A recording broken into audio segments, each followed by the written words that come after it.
One thing I've been meaning to do for quite a while now is put out something touching upon this topic of examining the very deep deceptions of scientism as pertaining to microbiology and allopathic quote unquote medicine and things of this nature. And I absolutely have to credit Kirk from Curious Life of a Flat Earther for really bringing this topic to the forefront of my mind. He really just does an amazing job of showing the very clear parallels as to how once we start to really understand things as we began taking more critical look at cosmology and astronomy and things of this nature, or what we could call, the macroverse. And once you just start to realize just how much pseudoscience is really going on and how many things have been pushed upon the public, which really have not been proven scientifically at all, but are the result of just elaborate theories and presumptive speculation and so on.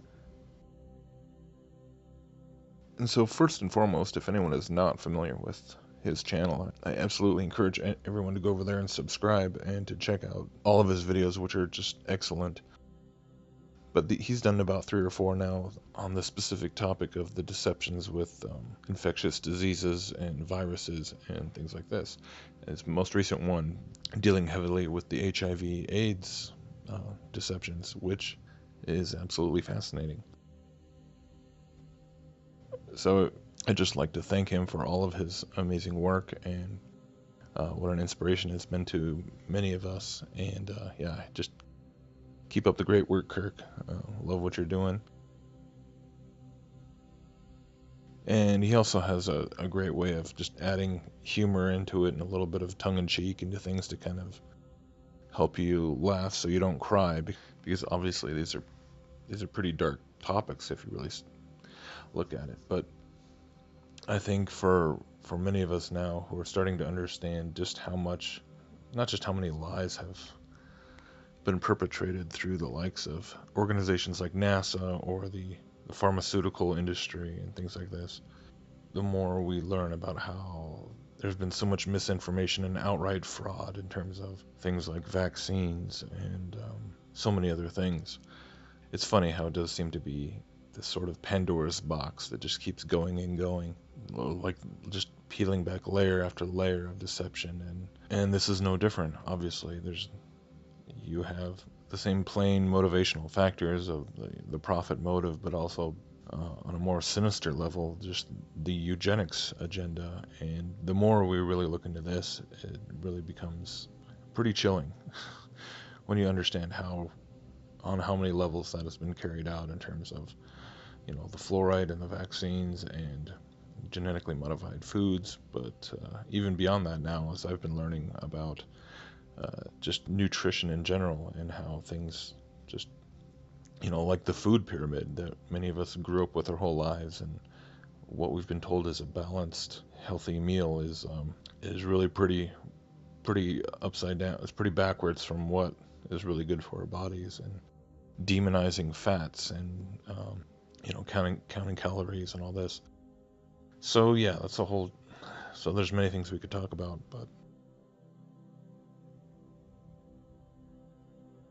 and I don't pretend to be an expert on this, and I realize that the more you dig into these kinds of things, when you start getting into questioning the medical establishment, it's one thing to question, the existence, NASA, existence of space and things like that, but I know that once you start questioning the status quo of medicine and health, you're definitely inviting an even more deeper level of scorn upon yourself, and that's probably why many people are even myself, I think I'm probably a little more cautious to get into this. But every time Kirk's put out a video on this, it just has prompted me to want to start researching more myself and start looking into a lot of these connections. And so I'm still kind of in the beginning stages of that.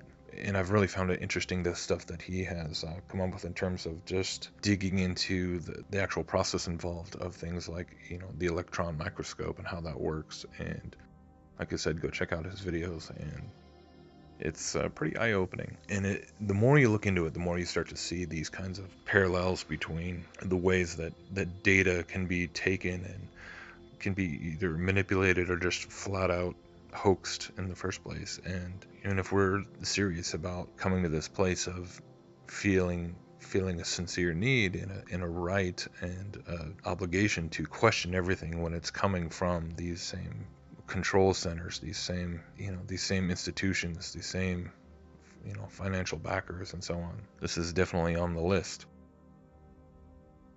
So even though I haven't looked into it extensively, I don't pretend to be an expert on anything. One thing that I have been poking around with lately is just, for whatever reason, the specific topic of something called the bacteriophage, which is allegedly a type of virus which specifically attacks bacteria.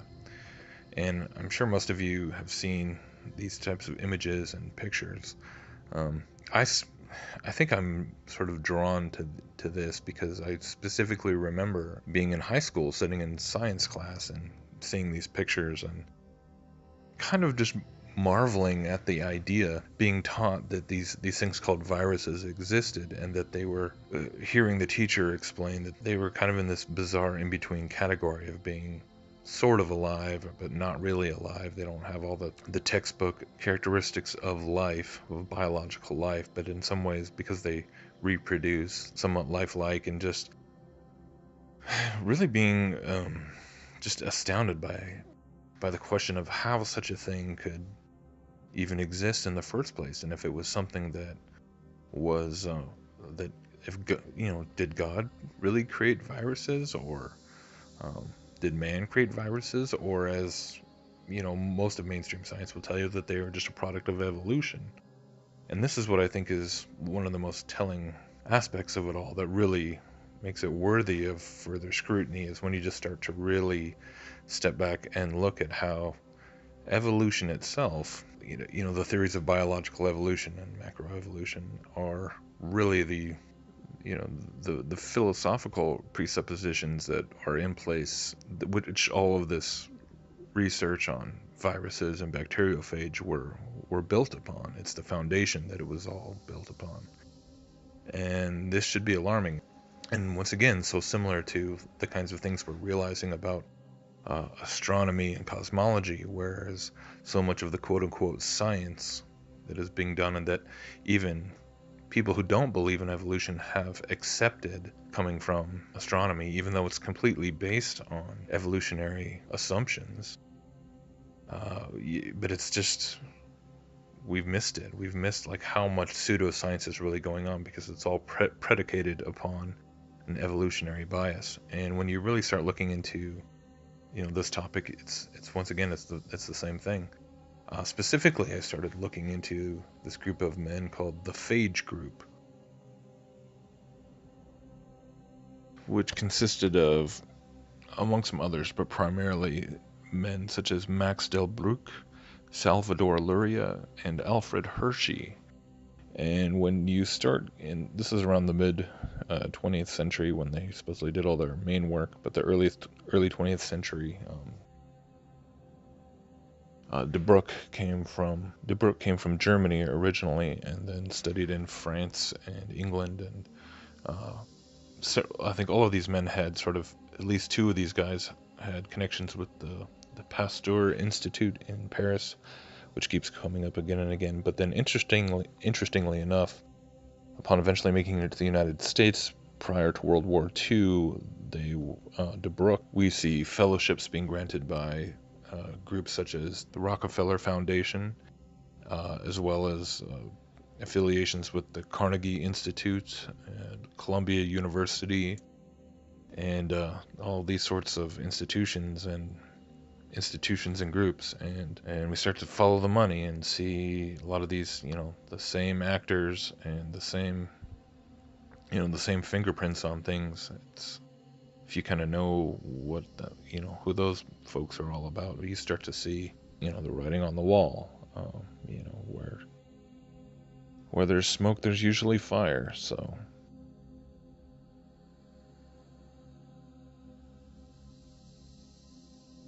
Delbruck also studied at T.H. Morgan's laboratory at Caltech, and T.H. Morgan was an evolutionary biologist of first degree. So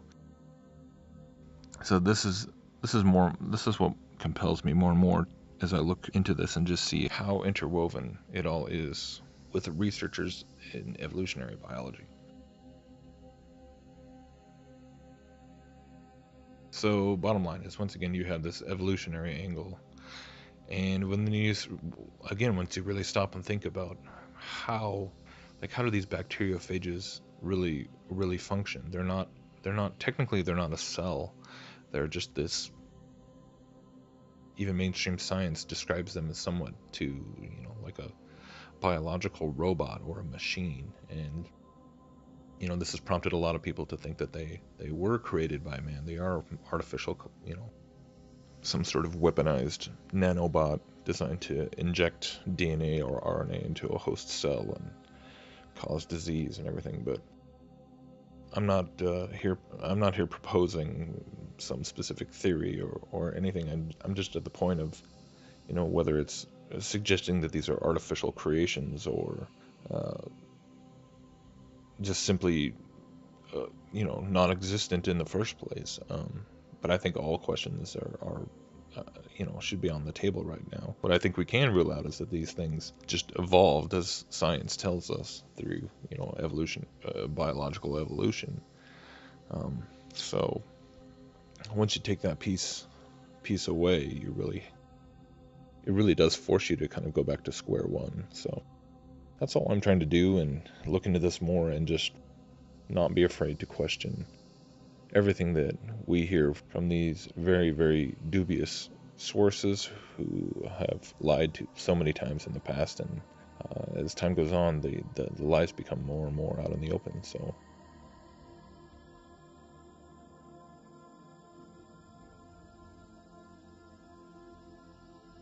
very, very bizarre.